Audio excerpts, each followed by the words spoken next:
Welcome to the Fear and Greed Business News Afternoon Report for Friday, the 17th of November, 2023. I'm Michael Thompson.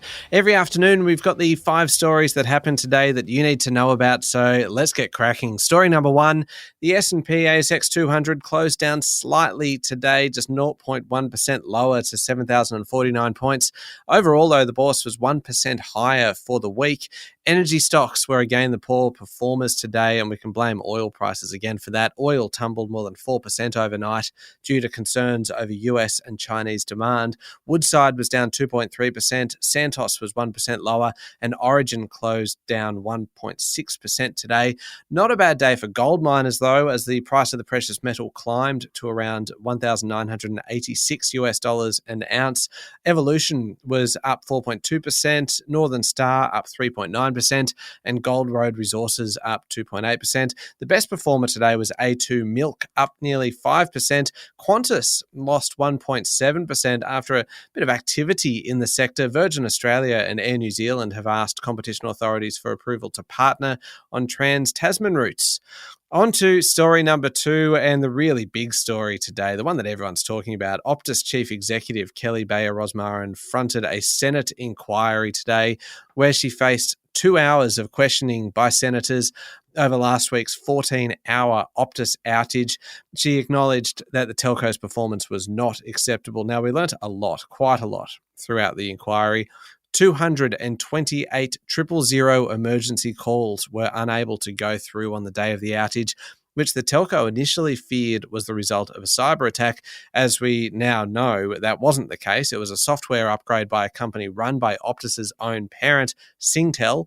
Now, Optus is apparently looking at whether it has outsourced too many components of its infrastructure to third parties. Among the other details to emerge today was a bit of an insight into the crisis communications on the day, who Optus spoke to and when, including the communications minister, the office of the prime minister, the deputy prime minister, the offices of all the state premiers and relevant state government departments, everyone, it seems, but the public, with the decision made on the day not to hold a press conference because, as Bayer-Rosmarin told the hearing, it would have been unusual for a chief executive, and people would have been expecting her focus to be on fixing the problem.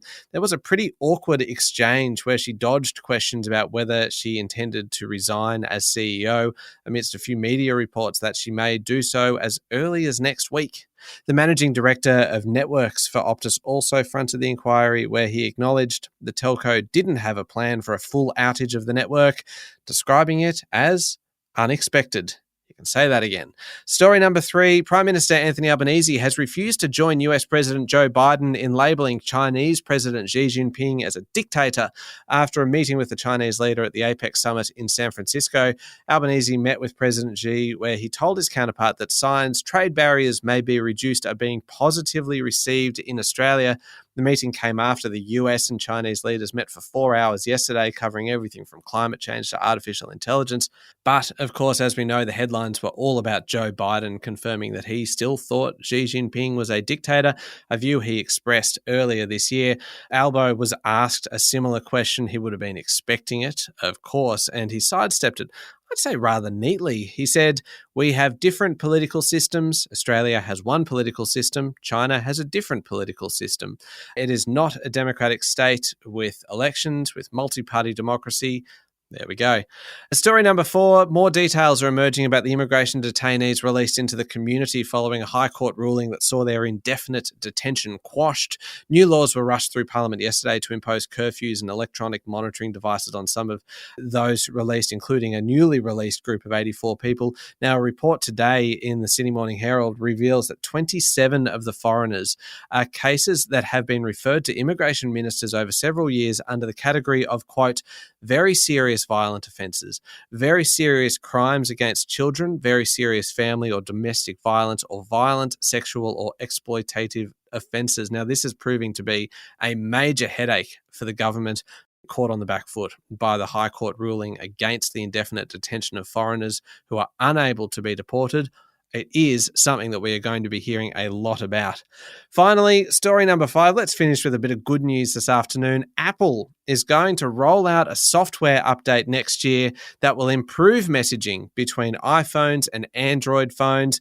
There will be better group messaging, better location sharing, and the sharing of higher resolution images, according to a report on the Financial Times. This is great news for anyone who's tried to send videos between an iPhone and a Samsung phone, and you wonder why the videos come out all blurry when at some point in the transition between the two. The changes to messaging, though, is going to stop short of potential EU rules that would force Apple's iMessage platform to work with other messaging services. Instead, this new system is going to work alongside iMessage, but who knows?